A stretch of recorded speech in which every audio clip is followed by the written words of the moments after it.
Vážená komise, milí posluchači, mé jméno je Barbora Duníková a jsem studentkou Gymnázia Jírovcova 8 v Českých Budějovicích.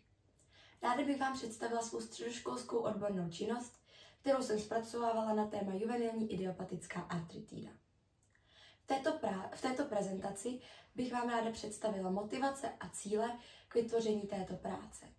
Dále se zaměřím na základní teoretické poznatky o tomto onemocnění a vysvětlím metody, které jsem použila v mém výzkumu. Na závěr vám představím výsledky a přínos mé práce.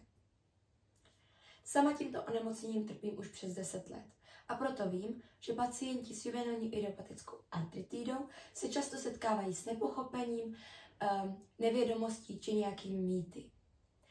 Proto mým prvním cílem bylo zjistit, o co se nejvíce pacienti a jejich rodiče zajímají, jaké mají dotazy, či jaké dotazy měli bezprostředně po diagnóze.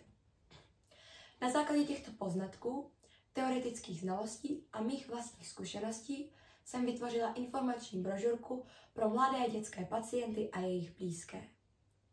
Mým třetím cílem bylo propagovat tuto brožurku a šířit informace o juvenilní idiopatické artritidě. Juvenilní idiopatická artritída je poměrně vzácné onemocnění. Trpí jen 1 až 2 děti z 1000. Je často zaměňováno za jiné onemocnění, artrózu, kterým trpí starší lidé. Juvenilní idiopatická artritida však postihuje výhradně děti, čemuž napovídá její latinský název juvenilní. Toto onemocnění postihuje především kloubní aparát, kde tvoří záněty. Toto onemocnění je autoimunitního původu a jeho léčba nevede k úplnému uzdravení, ale v nejlepším případě k takzvané fázi remise, to znamená fázi klidu. Jak už jsem zmínila, toto onemocnění postihuje kloubní aparát. Proto se v něm pak poté tvoří záněty a může se to projevovat bolestí, otokem či stuhlostí kloubu.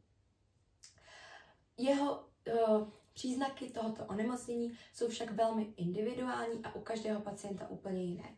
A mohou to být také vyrážka, horečka, únava či velmi nepříjemné onemocnění oční uveitída. Tyto příznaky závisejí často na typu juvenilní idiopatické artritidy, či jsou čistě různorodé u každého pacienta. Léčba je také velmi individuální u každého pacienta a je potřeba ji konzultovat se specializovaným revmatologem. Jako první se ovšem zpravidla nasazují nesteroidní antirevmatika, což jsou léky, které mají velmi dobrý protizánětlivý účinek a slouží proti bolesti. Mají ovšem velké množství nežádoucích účinků a proto se nemůžou užívat dlouhodobě. Mezi ně patří například ibuprofen či paracetamol. Pro závažné a akutní formy juvenilní idiopatické artritidy se používají zpravidla glukokortikoidy. Glukokortikoidy mají velmi silný léčebný efekt a mají protizánětlivé účinky. Mají však velmi závažné nežádoucí účinky a proto se nemohou také používat dlouhodobě. Mezi nejčastější patří prednison. Léky, které se mohou užívat dlouhodobě, jsou chorobu modifikující antirevmatické léky, které mají jejich léčebný efekt ovšem nastupuje až po několika měsících či týdnech.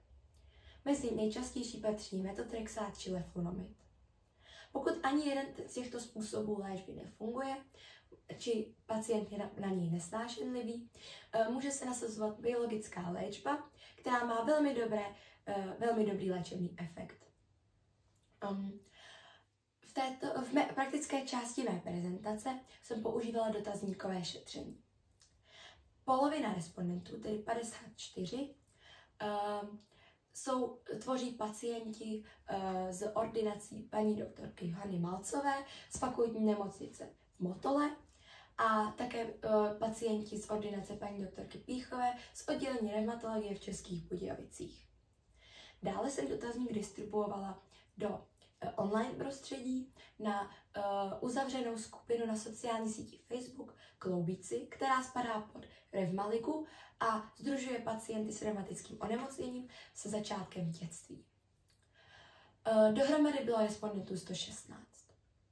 Výzkumnou metodou byl, jak už jsem zmínila, dotazník, který byl konzultován s několika specializovanými revmatology a zaměřuje se především na fyzický i psychický stav pacienta. Nakonec jsem zanalyzovala všechny výsledky, které se můžete dočíst ve středoškolské odborné činnosti.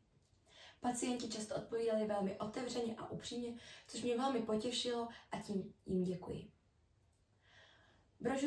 Na základě těchto poznatků jsem vytvořila brožurku pro mladé dětské pacienty a jejich blízké.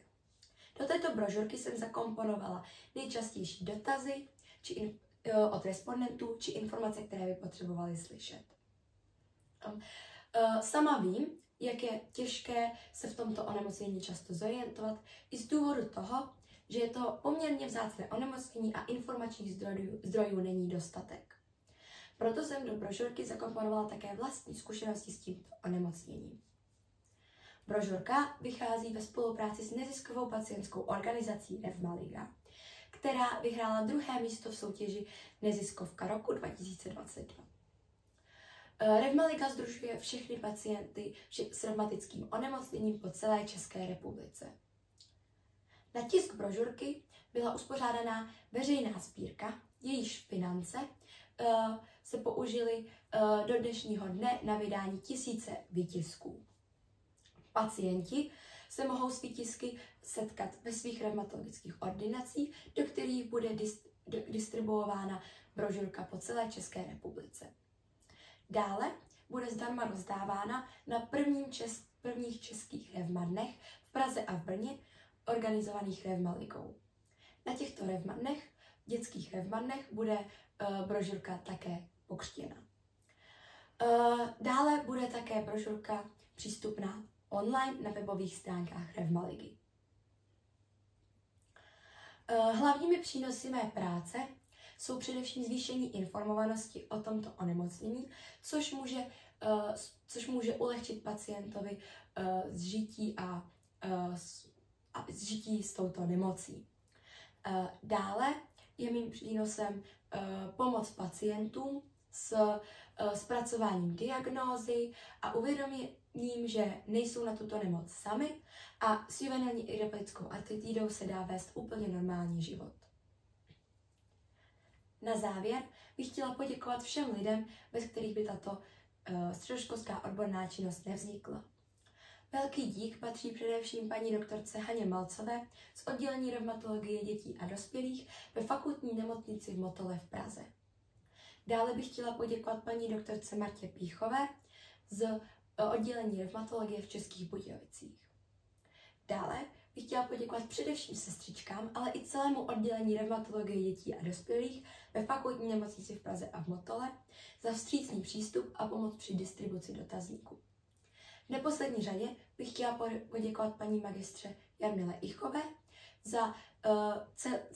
za pomoc při vypracování práce po celou dobu. Také bych chtěla poděkovat vám za vaši pozornost.